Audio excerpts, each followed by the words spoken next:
فإذا نفخ في الصور نفخة واحدة সিংহা যখন হয়ে যাবে সঙ্গে সঙ্গে কিয়ামত 3 লাখ হবে, 3 লাখ হওয়ার সঙ্গে সঙ্গে কিয়ামত কায়েম হয়ে যাবে। কিয়ামত কায়েম হয়ে যাওয়ার পরে যেই সমস্ত মানুষগুলো সমস্ত অজুহাত দেখিয়েছিল আল্লাহ তাআলা সমস্ত হাকমদের সামনে 3 জন ব্যক্তিকে উপস্থিত করবেন। এক নম্বর হলেন ইউসুফ আলাইহিস সালামকে ডাক দিয়ে বলবেন, ইউসুফ তুমি এখানে দাঁড়াও। ইউসুফ আলাইহিস সালাম পাশে থাকবে আর বলবে, তোমরা কেন নামাজ পড়ো নাই? তারা বলবে, আমরা তো অন্যের গোলাম ছিলাম, তাই নামাজ পড়তে পারি নাই।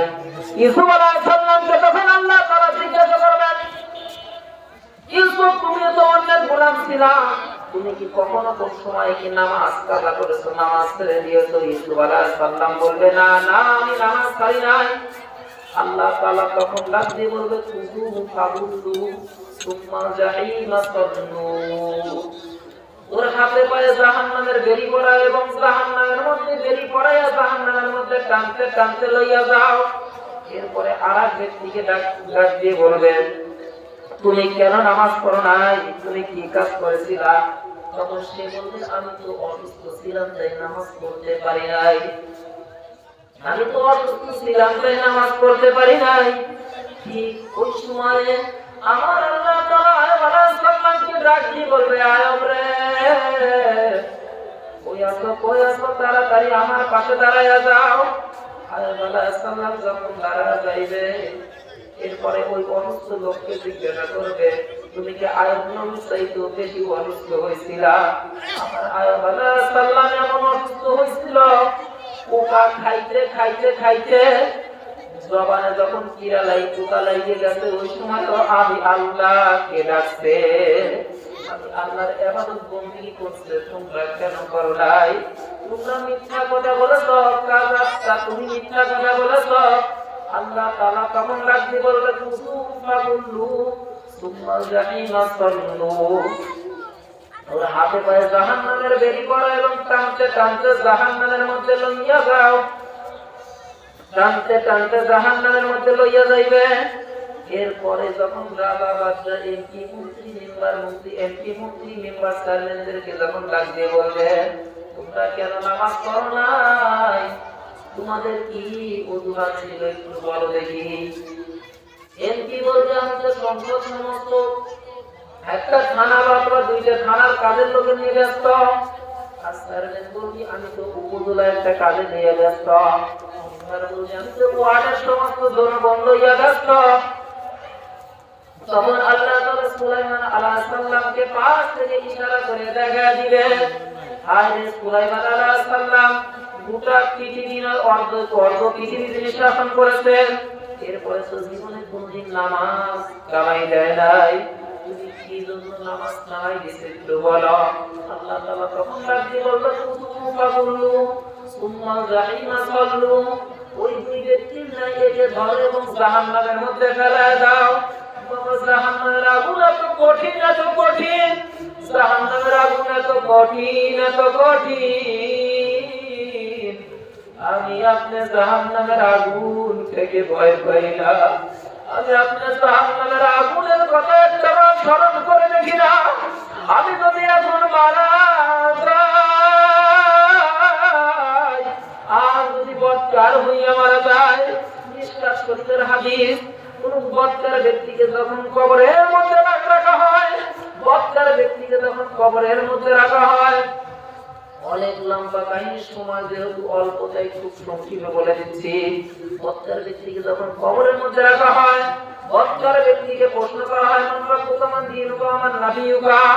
এই 3টা প্রশ্ন যখন করা হয়, বৎকার ব্যক্তি বলে, হাই হালা আদরি। আসমান থেকে একদল ফেরেশতারা ঘোষণা করে, ফায়ুনাদি মুনাদিন মিনাস সামা ফাআফরিসুহু মিনান নার ওয়ালবিসুহু মিনান নার।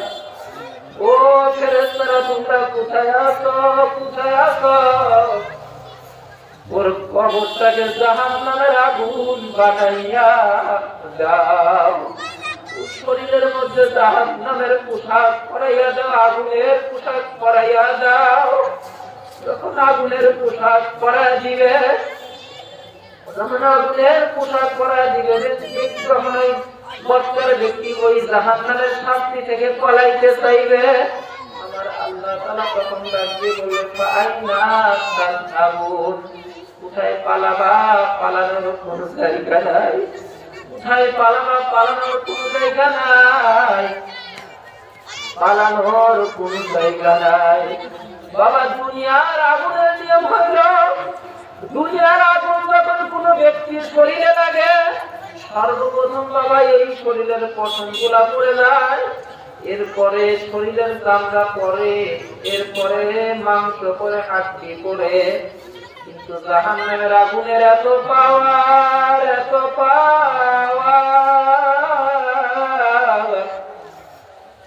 1000 বছর জাহান্নামের আগুন জ্বলতে জ্বলতে জাহান্নামের আগুনের রং হইবে লাল, আর 1000 বছর জাহান্নামের আগুন জ্বলতে জ্বলতে জাহান্নামের আগুনের রং হইবে সবুজ, আরো 1 বছর জাহান্নামের আগুন জ্বলতে জ্বলতে জাহান্নামের আগুনের রং হইবে কালো, জাহান্নাম কালো অন্ধকার, আগুন হইবে অন্ধকার। জাহান্নামের আগুন যখন জাহান্নামী ব্যক্তিকে গ্রাস করবে, ধরবে, জাহান্নামী ব্যক্তির সর্বপ্রথম কলিজা যখন আঘাত করবে, তখন আফসোস করে বলবে, হায় দুনিয়ার মধ্যে থাকাকালীন যদি একটু আল্লাহকে ডাকতাম, আল্লাহকে ডাকতাম, তাহলে আজকে শান্তি কবরের মধ্যে পাইতাম। ও বাবা, আমার পর্দার আড়ালের মা বোনেরা, আমি আপনার কিসের মায়া, কিসের জন্য দুনিয়ার পিছে এত পাগল হয়েছি? আমি আপনি সন্তানের জন্য পাগল হয়েছি, আমি আপনি দুনিয়ার মধ্যে অর্থ সম্পদের জন্য পাগল হয়েছি। কিন্তু একটা ব্যাপার খেয়াল করেন না,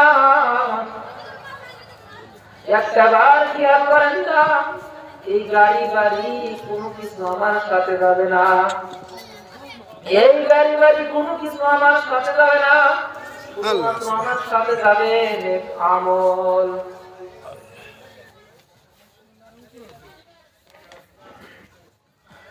শুধু আমার সাথে যাবে নেক আমল। ও তুই এই দুনিয়ার মায়ায় পড়ে করছ কত বাহানা, নয় তোরা সর বাড়ি, কবর যে তোরা সর ঠিকানা। তুই দুনিয়ার মায়ায় পড়ে করছ কত বাহানা, নয় তোরা সর বাড়ি, কবর যে তোরা সর ঠিকানা। ভাই বেড়াদার যারাই ছিল, একে একে সব হারালো, আমি তুমি কেউ রবা না, আমি তুমি কেউ রবা না, দিতে হবে রওনা। নই তোরা সল বাড়ি, কবর যে তোরা সংস্থাবনা। কবর হলো আমার আপনার কি কথা বলেন আসল বাড়ি। মানুষ যখন মৃত্যুবরণ করেন, বিশ্বনবী সাল্লাল্লাহু আলাইহি ওয়াসাল্লাম বলেছেন, ইয়াতবাউল মাইয়িতা সালাসাতুন ফায়ারজিউ ইসনান ওয়া ইয়াবকা ওয়াহিদুন। মানুষ যখন মৃত্যুবরণ করে, 3টি বিষয় তার সাথে রূপ ধরে। ইয়াতবাউ আমরুহু ওয়া মালুহু ওয়া আমালুহু ফায়ারজিউ আহলুহু ওয়া মালুহু ওয়া ইয়াবকা আমালুহু। মানুষ যখন মৃত্যুবরণ করে 3টি জিনিস তখন তার সাথে একটু কথা না বলি ভাই, মানুষ যখন মৃত্যুবরণ করে তিনটি জিনিস তার সাথে রূপ ধারণ করে, তার সাথে যায়। এক নম্বর হলো পরিবার পরিজন, 2 নম্বরে অর্থ সম্পদ, 3 নম্বরে আমল, নেক আমল। আল্লামা সিরাজুল ইসলাম সিরাজি তিনি তার মাওয়াইজ সিরাজি কিতাবের মধ্যে 5 নম্বর খণ্ডের মধ্যে বলেছেন, উদাহরণটা এইভাবে দিয়েছেন, মৃত্যু সজ্জায় এক ব্যক্তি তার আপন 3টে বন্ধুকে ডাক দিয়ে বলছে, বন্ধু তুমি কে কি করতে পারবা? প্রথম নম্বর বন্ধু ডাক দিয়ে বলছে, আমি তোমার শুধু কাফন দাফনের ব্যবস্থা করতে পারবে, এর বেশি কিছু পারবো না। দ্বিতীয় নম্বর বন্ধু বলছে, তুমি কি পারবা? দ্বিতীয় নম্বর বন্ধু বলছে, আমি শুধু তোমার গোসল, কবরের কাজ, কাফন দাফনের কাজ সম্পূর্ণ করবে, এর বেশি পারবো না। তৃতীয় নম্বর বন্ধুকে ডাকতে বলছে, বন্ধু তুমি কি পারবা? বলছে, আমি সব সময় তোমার সাথে ছিলাম এবং তোমার সাথে হাসর নাসর পুলসিরাত মিজান কিয়ামত সব সময় তোমার সাথে আমি থাকবো। প্রথম নম্বর বন্ধু কারা? প্রথম নম্বর বন্ধু কারা? অর্থ সম্পদ। আমি আপনি যখন মারা যাব, মারা যাওয়ার সাথে সাথে আমার সাথে শুধু আমার সম্পদ থেকে শুধু 3 টুকরা 5 টুকরা কাপড় ধরে বেশি যাব না। কোটি টাকার বাড়ির মালিক আপনি, কিন্তু নিঃশ্বাস বন্ধ। ছেলেরা বলবে না আমার বাবা তো অনেক কোটিপতি ছিল, আমার বাবাকে একটা বিঘা থেকে কবরের মধ্যে একটা গাড়ি দেয়, একটা বাড়ি দেয়, এইগুলো বলবে না। বাজার থেকে মধ্যম পন্থার যে কাপড়টা রয়েছে, ওই কাপড়টা দিয়ে আপনার কাপড় ব্যবস্থা করে দিবে। 2 নম্বর বন্ধু হল আপনার ছেলে সন্তান, কেউ আপনার সাথে যাবে না, কেউ আপনার সাথে যাবে না। ছেলে সন্তান আপনি মারা যাওয়ার সাথে সাথে কবরের ব্যবস্থা করবে। 3 দিন 7 দিন 40 দিন 21 দিনের চিল্লা দিয়ে কি করবে? কত মানে হুজুর যদি দোয়া করে আপনাকে জান্নাতে পাঠিয়ে দিবে, কত সুন্দর নাকি? 3 নম্বর হলো কি? 3 নম্বর হলো নেক আমল। নেক আমল, আমি আপনি সদা সর্বদাই যদি নেক আমল করি, আমার আপনার ইসলাম জান্নাতের মধ্যে অনেক বড় হবে। সূরা কাহাফের মধ্যে আল্লাহ তাআলা রাখতে বললেন, ইন্নাল্লাযীনা আমানু ওয়া আমিলুস সালিহাতি কানাত লাহুম জান্নাতুল ফিরদাউসি নুজুলা। ইন্নাল্লাযীনা আমানু ওয়া আমিলুস সালিহাত কানাত লাহুম জান্নাতুল ফিরদাউসি নুজুলা। যারা ঈমান এনেছে এবং নেক কাজ করেছে, তাদের স্থান জান্নাতের মধ্যে অনেক অনেক উঁচু জায়গা হবে। আমি আপনি ইবাদত করি, আমি আপনি নেক কাজ করি, নেক কাজ করার কারণে আমি আপনি ইসলামের পথে চলার কারণে অনেকে আমাকে বাধা দিবে, কিন্তু না না বন্ধু, যতই বাধা দিক কখনো কারো থেকে বিরত থাকা যাবে না। আমাকে আপনাকে সদা সর্বদা আল্লাহকে ডাকতে হবে। নবী গোয়ামকে আসদুনিয়া জুদাবা বাহার কারে কে বাসিবা খুদাবাস। আল্লাহ কয় তুমি দুনিয়ার মধ্যে সব কাজ থেকে আমি তোমাকে আলাদা হইতে বলি না।